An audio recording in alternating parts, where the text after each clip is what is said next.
Hey guys, what is up? It's Dusty here, and welcome back to another episode of the Daily Crypto News. Today, just an episode on XRP. A couple of different things I want to share. First of all, if you're wondering what the next big thing for XRP is going to be, and you don't want to start talking here about the lawsuit this, lawsuit that, it is most likely going to be this right here.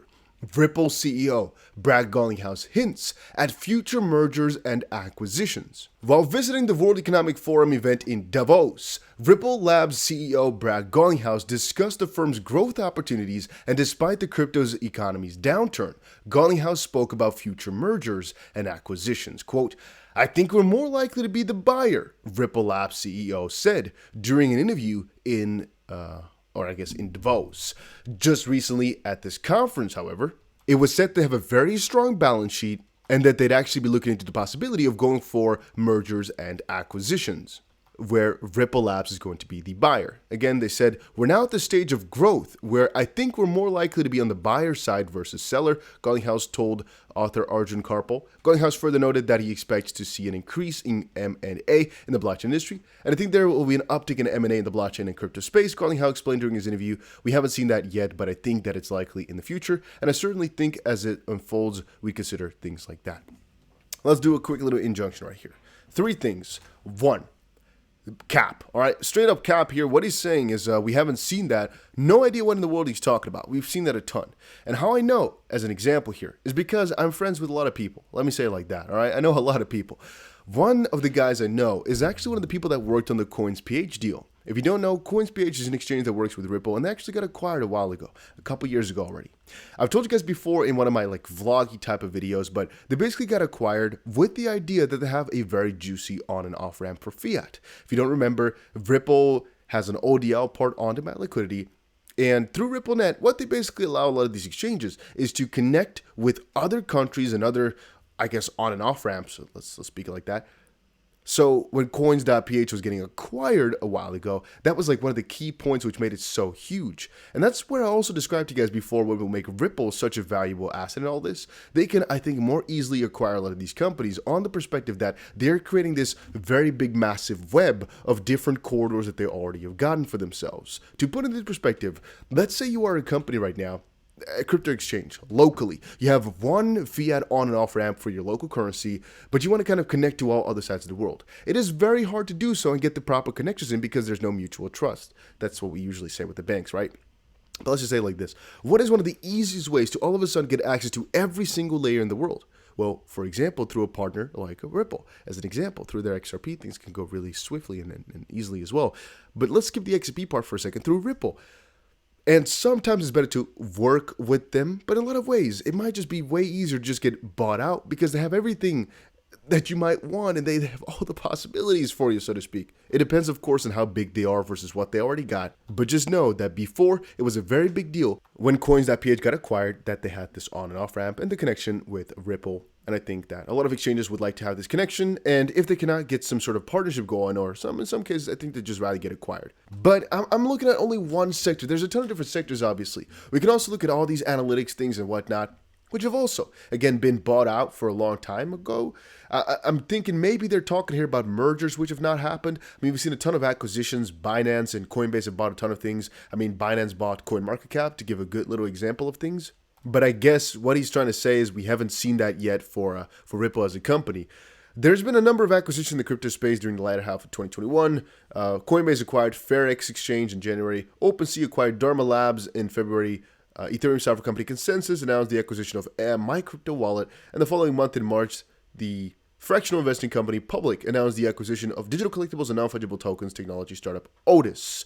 Okay, also a little bit later, Bolt acquired Wire for $1.5 billion, and Huobi revealed that it acquired a Latin American exchange, Bytex. Ripple Labs CEO statements in Davos also follow the billionaire FTX Sam Bankman-Fried talking about spending billions on M&A deals.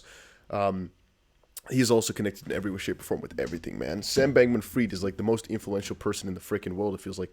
Garlinghouse explained in Davos that there's a lot of room for growth in crypto, and we're looking at a lot of different niches for it. And we can start talking a little bit about the performance of XRP or so, but I don't think that's too necessary. One thing to kind of back up my claims from just now is actually Ripple saying this: hot jobs incoming. we're looking to add to our growing team. Check out a list of open positions including Director of Product Security, Senior Software Engineer at RippleNet, Staff DevOps Engineer, and Staff Technical Program Manager at Rip. Whoa, it's very dark all of a sudden. All right, turn on a couple of lights. Very fun fact. It's actually very light outside. I'm not sure if the light behind me is actually smart. I will stick with it for right now. Who gives a crap? So it's very light outside, but I think it's because it's this cloudy. It's like crazy cloudy over right now in Europe. That's why it's going down. The light, of course. However, again, they're acquiring a lot of different jobs or looking for a lot of different jobs. This is good for growth, you know. Then again, so there's one part about the lawsuit that I could not skip out on. And it's actually this little battle between Ripple / Ethereum, so to speak, or XRP versus ETH. Vitalik Buterin, you're without question one of the most prominent influential leaders in the crypto industry. I think it's great that you don't support a ban of proof of work. It should also be great if you spoke out against what the SEC is doing as it relates to XRP. Okay, full context. You are certainly aware that the SEC lawyers have not limited to the allegations to only include how and when Ripple sells XRP. The SEC claims all XRP, including XRP traded in the secondary market, independent of Ripple, Brad Garlinghouse, and Chris Larson, are all securities. SEC lawyers are attacking the token itself. It is the single most dangerous argument the SEC could make. XRP holders without connection to Ripple are being punished as well. Many of us also hold ETH and Bitcoin. As a leader, it will be appreciated if you decry the SEC's actions. And the reason he's doing so, John Deaton, why he's calling out for this right now, is because Vitalik is coming out on this little talk before about how in New York they're banning proof of work mining, but they're kind of not because they say, oh, it's not a ban. Vitalik said, ultimately, I agree with this, that is, I oppose banning proof of work. The government picking and choosing which specific applications are an okay use of electricity or not is a bad idea, but to just implement carbon pricing and use some sort of revenues to compensate low-income users. Of course, in the absence of perfect compensation of externalities, i.e. the status quo today, we still have moral responsibilities. But it's kind of funny how he's really in on that one, right? Even though they're going to proof of stake, I guess it's because they're right now still proof of work.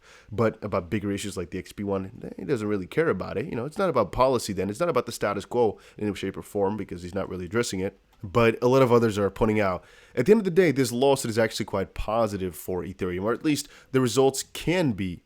It depends on a couple of different factors, like, for example, what comes out of the Hinman emails. But I guess from one perspective, they're just waiting it out and seeing, because as it could stand, it could be a little result of, okay, Hinman's talk was actual guidance, which means Ethereum is actually officially not a security then, which would put, I guess, a couple of positive things for them in motion. And if it turns out not to be not to be a official briefing, but just a personal opinion, and all these rules are off the table, then they might start worrying, but they might want to wait and see before they awaken a freaking, bull or whatever.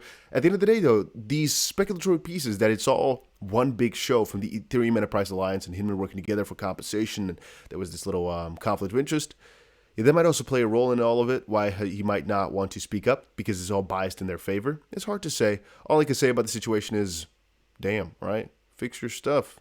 Vitalik, come over and don't be so hypocritical. But at the end of the day, I think all will be good for XRP / Ripple. I'm excited about it, and I'll stay excited about it forever. I'm still a holder. Let me know down below. Are you still holding XRP? I see a lot of negativity nowadays. I'm still fine with it, though, guys. I'm still doing pretty good.